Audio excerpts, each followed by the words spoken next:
Amis téléspectateurs, bonjour et bienvenue à ce rendez-vous de l'information. Au sommaire de ce rétro-flash, premier expert day du programme KIC 2022 organisé par Cosmos Innovation Center en collaboration avec Reach for Change.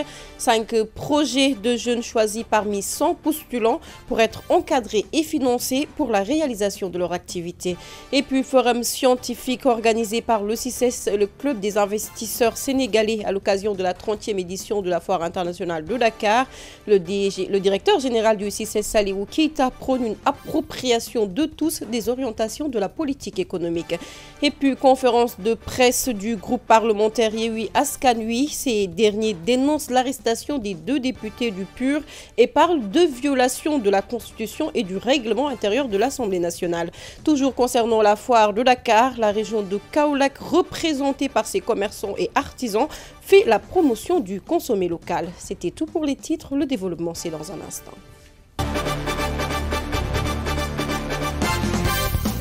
Bienvenue à tous. Pour démarrer, sachez que Cosmos Innovation Center, en collaboration avec Reach for Change, ont organisé le premier expert day du programme KIC 2022, un événement qui porte sur les changements climatiques et les contributions déterminées au niveau national. 5 projets de jeunes ont été choisis parmi 100 postulants pour être encadrés et financés pour la réalisation de leurs activités.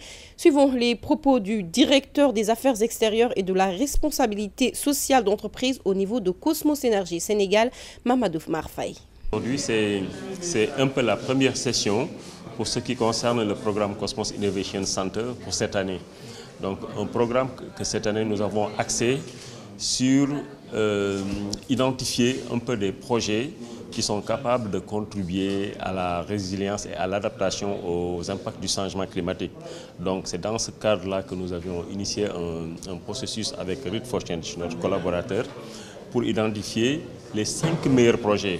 On avait près de 100 postulants et sur ces 100 postulants-là, nous avons finalement retenu les 5 meilleurs projets que nous allons accompagner donc sur 6 mois et nous allons leur donner en tout cas le coaching, l'encadrement nécessaire pour leur permettre de grandir, mais aussi à la fin leur donner une subvention qui leur permettra de démarrer leur activité. Donc la séance d'aujourd'hui était une rencontre en quelque sorte entre ces entrepreneurs-là et l'expert environnement et changement climatique pour justement les capacités en termes de connaissances, non seulement de réellement c'est quoi les changements climatiques, quels sont comment appréhender les notions d'adaptation et de résilience d'une manière générale, mais aussi comment saisir les opportunités qui s'offrent à eux, de sorte à pouvoir, au-delà de ce projet-là, de pouvoir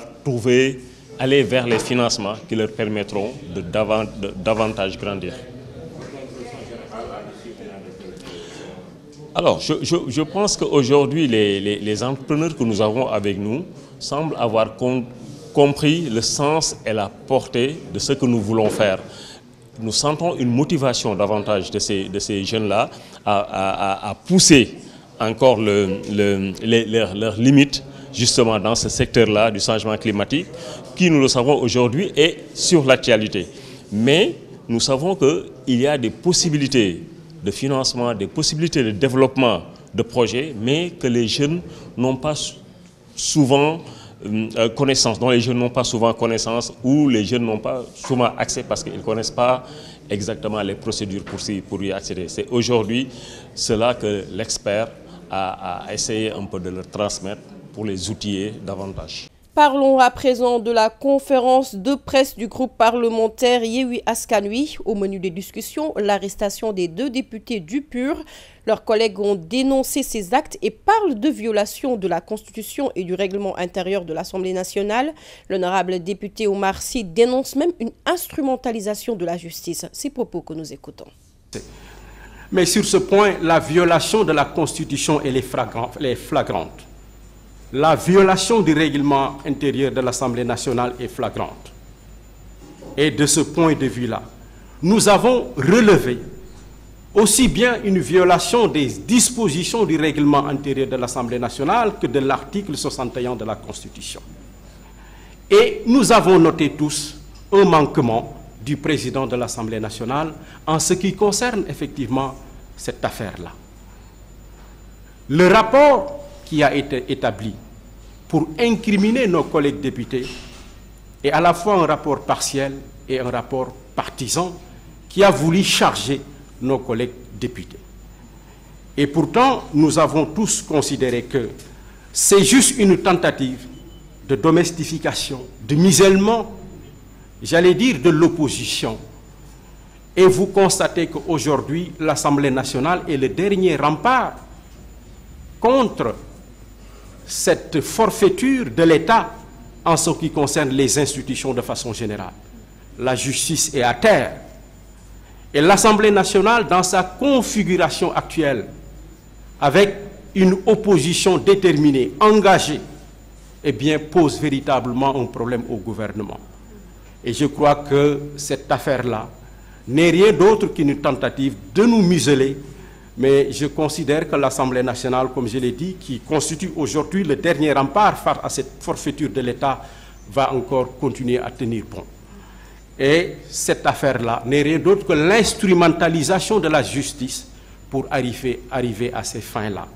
Et sachez que dans le cadre de la 30e édition de la Foire internationale de Dakar qui se déroule depuis le 15 décembre, le Centre international du commerce extérieur du Sénégal, en partenariat avec le Club des investisseurs sénégalais, a organisé un forum scientifique. Cette importante rencontre est centrée sur le thème « Le secteur privé national face aux défis de la souveraineté économique », suivant les orientations du plan d'action prioritaire ajusté et accéléré, le PAP2A.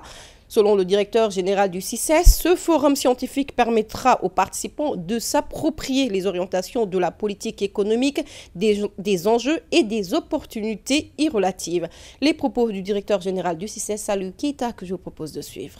Je voudrais d'abord préciser que pourquoi aujourd'hui ce sujet, c'est un sujet d'actualité. D'actualité parce que notre cher Sénégal, nous avons connu la pandémie Covid-19. Nous avons également subi les effets de la crise ukrainienne. Et l'orientation qui a été donnée maintenant par nos autorités, c'est de diminuer la vulnérabilité du Sénégal face au choc exogène, mais surtout de promouvoir la souveraineté économique. Une souveraineté économique qui est fondée sur le pari du secteur privé national comme vecteur de création de richesses, d'emplois, mais de croissance surtout, une croissance de qualité, une croissance inclusive et participative. Donc ce forum d'aujourd'hui, vous avez constaté, les acteurs économiques se sont retrouvés, discutés pour permettre aux participants de s'approprier véritablement les orientations du gouvernement en matière de politique économique, les enjeux, mais surtout les opportunités y relatives. Donc ça a été ce matin un cadre de discussion sur les options stratégiques de l'État du Sénégal en matière de politique économique, mais surtout en matière de souveraineté, de résilience, surtout en matière de résilience économique dans un contexte mondial extrêmement difficile. Beaucoup de recommandations ont été faites allant dans le sens d'inviter le secteur privé national à aller vers la coalition, vers des coalitions pour pouvoir se donner les moyens, les conditions pour participer à des compétitions au niveau national. Et nous terminons pour parler toujours de la foire de Dakar où tout le Sénégal est représenté. La région de Kaolack, présente à cette 30e édition grâce à l'appui de ses autorités, est vivement représentée par les commerçants et artisans sélectionnés par les 2 chambres consulaires. Les exposants de la région vont jusqu'au 31 décembre promouvoir le consommé local et faire la promotion de la richesse de leur région. Nos reporters sont allés à leur rencontre au CICES, suivant le reportage.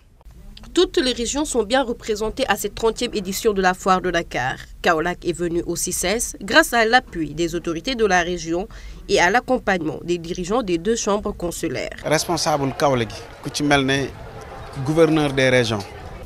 Alors, vous savez comment ça se passe?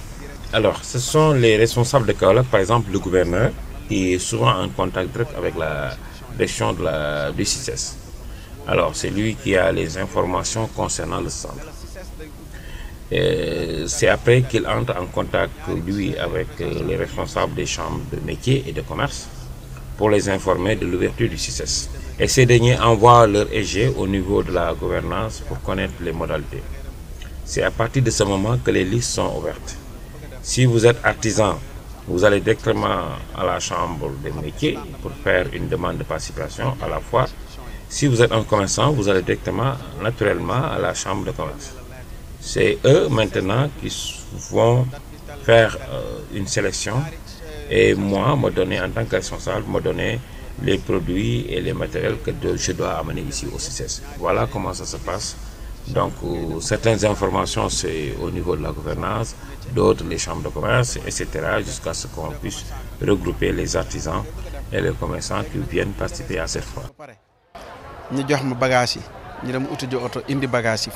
Ces exposants prônent la consommation des produits locaux qui sont tous transformés et travaillés par des jeunes hommes et femmes de la région. Produits agroalimentaires. Nous avons amené des produits agroalimentaires. Ce sont des produits qu'on cultive et transforme dans notre région. C'est à base de mil, maïs, céréales, entre autres. Nous avons un grand réseau andophane composé de jeunes hommes et femmes. Nous faisons toutes les transformations. Il y a même certains emballages que nous faisons nous-mêmes.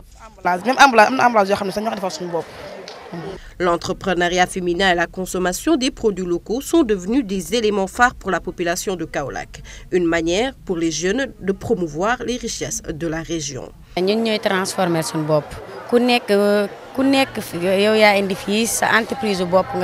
Nous faisons la transformation de nos produits. Nous sommes ici grâce à nos GIE. Nous continuons toujours de faire la promotion des produits locaux.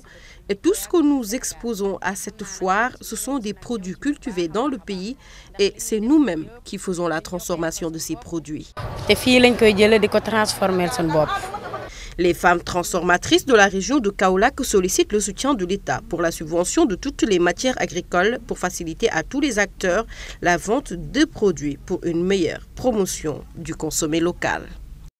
Amis téléspectateurs, voilà qui met fin à ce flash d'infos. Merci d'avoir suivi. Excellente suite de programme sur Tawhid TV.